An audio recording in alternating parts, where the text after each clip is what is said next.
Good afternoon. It's Saturday, January 9th. I'm getting ready to decorate some bisqueware. And it occurred to me to think about a potter I knew in Iowa City when I was in graduate school. She was very sensible. She'd been a child in Germany in World War II.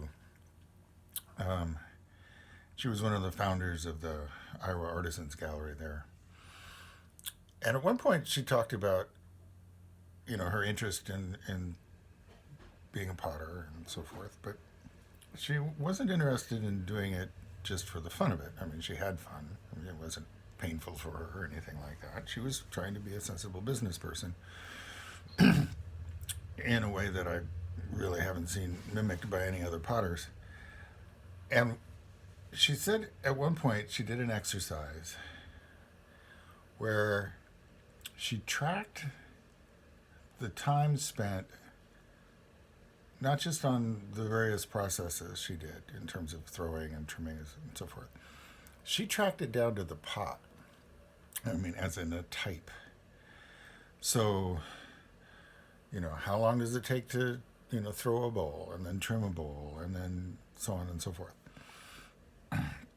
And what she found was she had some shapes that she enjoyed making, but they weren't cutting it as money makers because you couldn't, I've talked about this before, you can't just set the price.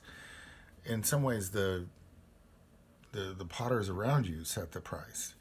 If Warren McKenzie is selling coffee cups for $6 a piece, that's setting a price in a particular market. And she decided, even then, with the pathetic level of minimum wage, that she wasn't willing to pay herself less than minimum wage. And frankly, she could have set the bar higher. She went through and tracked every item and figured out which was worth her time. And I have the same sort of thing with kilns, kiln loads. I mean, if I put 48 of my standard mugs in a kiln node, that's a high dollar value kiln node. If I switch to pitchers or platters or something, the dollar trade off drops way down. And I haven't yet done the math to figure out, am I a lousy boss? Do I underpay my employees? It's possible. Have a good day.